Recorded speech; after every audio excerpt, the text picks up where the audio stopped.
હાલમાં ration card ગ્રાહકો માટે એક એપ્લિકેશન પીએનબી રૂપી આ એપ્લિકેશન અત્યારે ખૂબ જ સરસામાં છે અને આપણે જ્યારે સસ્તા અનાજની દુકાને અનાજ લેવા માટે જઈએ છીએ ત્યાં પણ આપણને આ એપ્લિકેશન છે એ આપણા મોબાઈલની અંદર ઇન્સ્ટોલ કરાવવામાં આવે છે અને તેની અંદર છે એ રજીસ્ટ્રેશન કરાવવામાં આવે છે. તો આપણે ઘરે બેઠા આ એપ્લિકેશન છે એ કઈ રીતે ઇન્સ્ટોલ કરી અને રજીસ્ટ્રેશન કરી શકીએ અને આપણને કઈ રીતે ઉપયોગી બનશે તે તમામ માહિતી છે એ આપણે સ્ટેપ બાય સ્ટેપ આજે આપણે આ વિડીયોના માધ્યમથી શીખીશું. તો વિડીયો છેક સુધીમાં જોડાયેલા રહેજો અને વિડીયો ગમે તો લાઈક શેર અને અન્ય જે આપણા ગ્રાહક મિત્રો જે રેશન કાર્ડ ધારકો છે તેમને પણ આ વિડીયો મોકલજો એટલે જલ્દીથી તે પણ આ એપ્લિકેશન ઇન્સ્ટોલ કરી અને તેમાં રજીસ્ટ્રેશન કરી લે. તો હવે આપણે આ એપ્લિકેશન છે તેના વિશે માહિતી આગળ સ્ટેપ બાય સ્ટેપ સમજીશું અને તેને ઇન્સ્ટોલ કરી અને તેમાં રજીસ્ટ્રેશન કરીશું. આ એપ્લિકેશન ઇન્સ્ટોલ કરવા માટે આપણા મોબાઈલમાં પ્લે સ્ટોર પર જઈ અને પીએનબી તેવું લખશો એટલે ત્યાં પીએનબી ડિજિટલ રૂપી એવું લખેલું આવશે.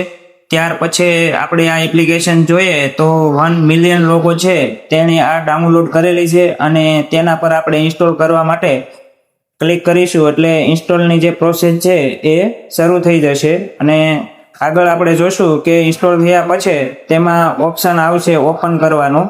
ત્યાં આપણે ઓપન કરીશું એટલે આપણી જે આ એપ્લિકેશન છે તે કયા લેંગ્વેજમાં આપણે વાપરવા માંગીએ છીએ તે લેંગ્વેજ છે એ આપણે સિલેક્ટ કરવાની છે.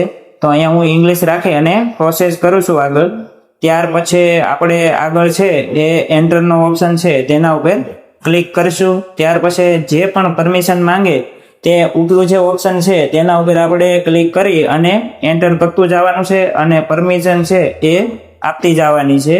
ત્યાર પછી આપણી છે એ આગળ પ્રોસેસ થશે. હવે એના જે કેટલાક નિયમો છે એ નિયમો છે એ બરાબર તમે બધા જ વાંચી લેજો અને એ વંચાઈ જાય ત્યાર પછી જ છે એ આગળ આપણી પ્રોસેસ થશે. અત્યારે તમે જોશો કે આ નિયમો છે એ બધા તમે એકવાર વાંચો અને ઉપર જે છે એ કરશો ત્યાર પછી આ ઓપ્શન છે એક્સેપ્ટનો આવશે ત્યાં સુધી ઓપ્શન આવશે નહીં અને ત્યાર પછી છે એ આગળ સ્કીપ નથી કરવાનું, આપણે નેક્સ્ટ કરવાનું છે. બરાબર, એટલે એપ્લિકેશનની આગળની જે પ્રોસેસ છે એ શરૂ રહેશે. સ્ટાર્ટ કરો અને રજીસ્ટ્રેશન કરો, ત્યાર પછી નેક્સ્ટ કરો અને આગળની જે પ્રોસેસ છે એ એપ્લિકેશનની શરૂ રહેશે. હવે તમે જે રેશન કાર્ડ સાથે અને આધાર કાર્ડ સાથે જે મોબાઈલ નંબર લિંક કરાવ્યો હોય તે તમારે અહીંયા આગળ સિલેક્ટ કરવાનો છે. જો પહેલા સિમ કાર્ડમાં હોય તો તે તમારે નંબર સિલેક્ટ કરી અને આગળની જે વેરીફાઈની પ્રોસેસ છે તે આગળ કરવાની છે. જો એ નંબર હશે તમારો તો જ આગળ પ્રોસેસ થશે, નગર એ આગળ પ્રોસેસ થશે નહીં, કારણ કે આપણે જે છે એ આધાર કાર્ડ સાથે તેનું વેરિફિકેશન કરવાનું છે. ત્યાર પછી આપણે તમે અહીંયા જોશો તો યોર સિમ કાર્ડ હસ બીન સક્સેસફુલી વેરીફાઈ લખેલું આવી ગયું છે. ત્યાર પછી કન્ટિન્યુ છે તેના ઉપર આપણે ક્લિક કરીએ. આગળની જે પ્રોસેસ છે તે કરવાની છે. ત્યાર પછી આવશે પિન સેટઅપ કરવાની. બરાબર, ત્યાર પછી તમે પિન સેટઅપ ઉપર આપશો એટલે તમારા મોબાઈલમાં જે ફિંગરપ્રિન્ટ કે પિન નાખેલો હોય તે તમારે અહીંયા એન્ટર કરવાનો છે અને ત્યાર પછી અહીંયા જે કેવાયસી સ્ટેટસ છે ત્યાં તમારે ટીક કરી અને આગળની જે પ્રોસેસ છે એ કરવાની છે.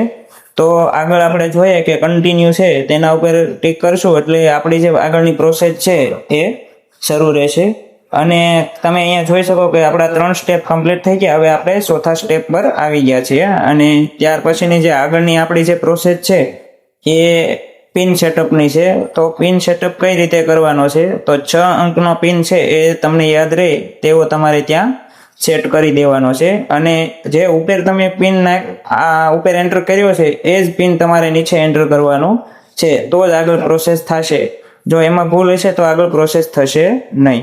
ત્યાર પછી આપણો જે પિન છે એ સક્સેસફુલી થઈ ગયો છે. ત્યાર પછી તે આગળ આપણે કન્ટિન્યુ છે તેના ઉપર પ્રોસેસ કરવાની છે. હવે અહીંયા આવશે તમારું જે વેરિફિકેશન કરવાનું છે તે કરવાનું છે અને એના ઉપર ટીક કરી અને કન્ટિન્યુ તમે આપશો એટલે એક આગળની જે પ્રોસેસ છે તેના પછીની તે શરૂ રહેશે. હવે ખાસ અહીંયા તમારો જે આધાર કાર્ડ નંબર છે એ તમારે એન્ટર કરવાનો રહેશે.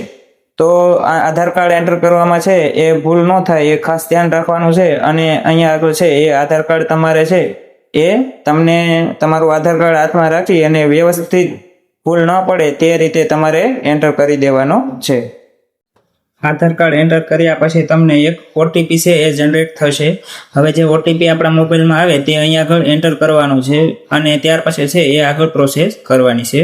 ઓટીપી એન્ટર કર્યા પછી તમને ત્યાર પછીની જે આગળની પ્રોસેસ છે ત્યાં તમને એક્સેપ્ટ લખેલું આવશે. એક્સેપ્ટ પર તમે ક્લિક કરશો એટલે આપણી જે એપ્લિકેશન છે એ ઓપન થઈ જશે. તમે જોઈ શકો છો કે આ પ્રમાણે જે એપ્લિકેશન છે એ તમને દેખાશે. ઉપર વોલેટનો ઓપ્શન છે.